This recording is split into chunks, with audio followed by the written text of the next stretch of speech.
लाडक्या बहिणी, लाडके भाऊ, लाडके शेतकरी, लाडके ज्येष्ठ यांनी सगळ्यांनी भरभरून आशीर्वाद दिले आणि पुन्हा या राज्यामध्ये महायुतीचं सरकार आलं. म्हणून माझ्या लाडक्या बहिणींना मी सांगू इच्छितो, कोणी काही म्हटलं तरी सुद्धा माझी लाडकी बहीण योजना कधी बंद होणार नाही. ज्या ज्या योजना आम्ही जाहीर केल्या त्या वचन जे दिलेलं आहे ते टप्प्याटप्प्याने आम्ही पुढे जाणार. तुम्ही जशी जशी आमची सरकारची ताकद वाढवाल तसं तसं आपल्याला या समाजाला न्याय देता येईल. आम्ही प्रिंटिंग मिस्टेक म्हणणारं सरकार नाही. जे बोललो ते करून दाखवणार, जे बोललो ते करणार. कारण हिंदुहृदय सम्राट बाळासाहेब सांगायचे, एकदा शब्द देताना 10 नाही 100 वेळा विचार करा, पण एकदा शब्द दिल्यानंतर वापस मागं फिरणं नाही. आमच्या शब्दकोशामध्ये नाही हा शब्द नाही. गोली का जवाब तो गोले से देंगे. अगोदर गोळीचं उत्तर मिसाईलनी दिलं, आता तोप गोळ्याने देतील. त्यामुळे देशाच्या लष्कराच्या मागे खंबीरपणे उभं राहणारं आपलं हे देशाचं नेतृत्व आदरणीय प्रधानमंत्री नरेंद्र मोदीजी यांनी पहलगाम मध्ये आपल्या बहिणींचं जे कुंकू पुसण्याचं पाप ज्या दहशतवाद्यांनी केलं ते ऑपरेशन सिंदूरच्या माध्यमातून या पाकिस्तानला धडा शिकवण्याचं काम त्यांनी केलं. आणि म्हणून भारताच्या नादाला लागायचं नाही, आमचा नाद करायचा नाही हे सांगून टाकलंय. आणि म्हणून पाकिस्तान ज्या काही कुरापती करतोय त्याला आपल्या भारतीय लष्कराने योग्य उत्तर दिलेलं आहे. आणि खऱ्या अर्थाने आता हा नवा भारत आहे, हा घुसके मारने वाला भारत आहे. एकदा आतंकवाद्याचं कुठले लाड सहन केले जाणार नाहीत हे आपल्या देशाने, देशाच्या जवानांनी दाखवून दिलेला. आणि म्हणून मी आज सकाळी देखील आमची बैठक होती. Army, navy, air force, civil defence, coast guard सगळ्यांबरोबर मुख्यमंत्री आणि आमची त्यांच्यासोबत बैठक झाली मुंबई महाराष्ट्राच्या सुरक्षेसाठी. आणि म्हणून पाकिस्तानने आता वाकड्या नजरेने आपल्याकडे बघण्याची हिंमत करता कामा नये असं ठोक उत्तर त्यांना ठोकून दिलेलं आहे. ते म्हणाले चुन चुन के मारेंगे तर आपल्या लोकांनी ढूंढ ढूंढ के मारेंगे म्हणून त्यांना दाखवलंय. आणि देशवासियाच्या मनातली इच्छा स्वामीजी या ठिकाणी आपलं लष्कर पूर्ण करताना दिसतंय, त्याचा अभिमान आपल्याला सगळ्यांना. आणि म्हणून हे स्वामीजी राष्ट्रसंत आहेत, त्यांचा गीता परिवार आपल्या सगळ्यांना परिचित आहे. शिवाय वारकरी हा देखील आपल्या सगळ्यांचा जिव्हाळ्याचा विषय मगाशी सांगितलं कोणीतरी. आणि म्हणून वारकरी, शेतकरी खऱ्या अर्थाने आपल्या जीवनाचा अविभाज्य भाग आहे. की एका उदात्त कामाला या ठिकाणी आज मला येता आलं. हरिभक्त परायण निलेशजी महाराज झरेगावकर यांना स्वामी विवेकानंद पुरस्कार देताना स्वामीजींच्या बरोबर मला उपस्थित राहता आलं, हे माझं भाग्य आहे, मला आनंद आहे. आणि त्यांच्या स्वामीजींच्या पाठबळातून, आशीर्वादातून वाढलेल्या गीता परिवारानं निलेशजी महाराजांचा आपला सन्मान केलेला आहे.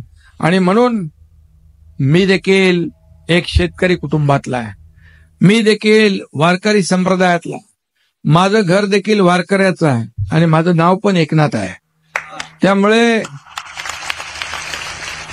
त्यांनी, निलेशजी यांनी फक्त वारकरी संप्रदायाचं काम केलं म्हणून नाही, उत्तम समाज प्रबोधन त्यांनी केलं, कीर्तन करतायत म्हणून नाही, तर ते कार्य जे करतायत 47,000 कैद्यांचं पालकत्व स्वीकारून त्यांना समाजाच्या मुख्य प्रवाहात आणण्याचं अवघड काम त्यांनी केलं. त्यांना सन्मार्गाला लावण्याचं काम केलं, त्यांना पांडुरंगाचं नामस्मरण करण्याचं, दिशा दाखवण्याचं काम केलं आणि यांना इतर लोकांप्रमाणे मुख्य प्रवाहात आणण्याचं देखील काम केलं. म्हणून आपल्याला हा सन्मान या ठिकाणी मिळालेला आहे. आणि म्हणून तुम्ही म्हणता महाराष्ट्रात सगळ्या जेलमधचं पाणी पिऊन आलोय असं गमतीने म्हणतात, त्यात तथ्य. आणि म्हणून कीर्तन कार्यक्रम, अन्य समाज कार्यासाठी ते ठिकठिकाणच्या कारागृहामध्ये जात होते. तिथल्या कैद्यांना भेटून त्यांना परिवर्तन करण्याचा त्यांनी प्रयत्न केलाय. कारागृह हे सुधारगृह व्हावं अशा प्रकारचा त्यांचा प्रयत्न होता, म्हणून त्यांना आजचा पुरस्कार दिलेला आहे. नागपूरच्या सेंट्रल जेलमध्ये त्यांचा कीर्तन कार्यक्रम असताना तिथल्या काही कैद्यांनी तुरुंगाच्या आवारातील फुलझाडांची फुलं वेचून त्यांना हार करून निलेश महाराजांना दिला. खून, दरोडे, चोऱ्या, काय काय जे काय गुन्हे केलेले लोक जेव्हा असं चांगलं काम करतात, त्या फुलाचं खऱ्या अर्थाने सार्थक होतं असं मला वाटतं. आणि तिथूनच खऱ्या अर्थाने परिवर्तनाची सुरुवात या ठिकाणी होते. कैद्यांच्या मनामध्ये आत्मपरिवर्तन घडवणं हे अत्यंत कठीण काम आहे, पण ते भगवद्गीतेच्या आधारावर, तत्वज्ञानाच्या आधारावर घेऊन ते शक्य करून आपण दाखवलं. म्हणून तुमचं मी मनापासून अभिनंदन करतो, मनापासून तुम्हाला शुभेच्छा देतो. संत तुकाराम, संत ज्ञानेश्वर, नामदेव आणि एकनाथांनी शेकडो वर्षापूर्वी जसं पंढरीच्या विठोबाच्या नामस्मरणातून भक्तीचा आणि समाज प्रबोधनाचा मार्ग दाखवला, आजही हजारो वारकरी गावोगावी कीर्तनाच्या माध्यमातून जनजागृती करतायत. ही परंपरा कारागृहात नेण्याचं धाडस निलेश महाराजांनी केलं, म्हणून त्यांचं पुन्हा एकदा मनापासून मी अभिनंदन करतो. आणि स्वामीजी असंच कोणाला सत्कार करत नाहीत. स्वामीजी बरोबर त्याचं कर्तृत्व, कार्य, काम, योगदान सगळं बघूनच या ठिकाणी करत असतात. आणि म्हणून ही केवळ एक आध्यात्मिक चळवळ नाही, तर सामाजिक पुनरुत्थानाचा एक आदर्श उदाहरण आहे असं म्हटलं तर वावगं ठरणार नाही.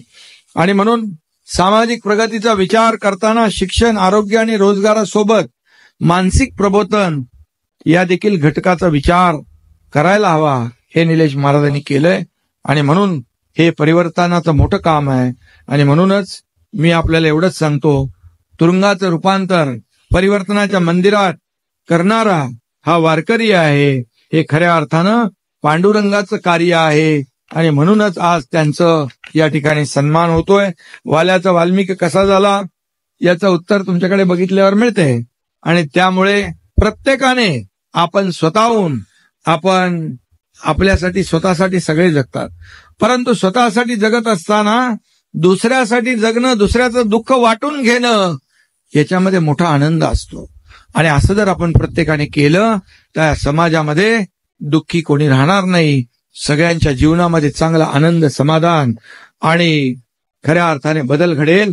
कारण महायुतीचं सरकार सर्वसामान्यांचं सरकार म्हणूनच या ठिकाणी आपण गेलो. मगाशी निलेश महाराज म्हणाले 30 जून 2022 तेव्हा देखील आम्ही या महाराष्ट्रामध्ये एक परिवर्तन घडवण्याचं काम केलं.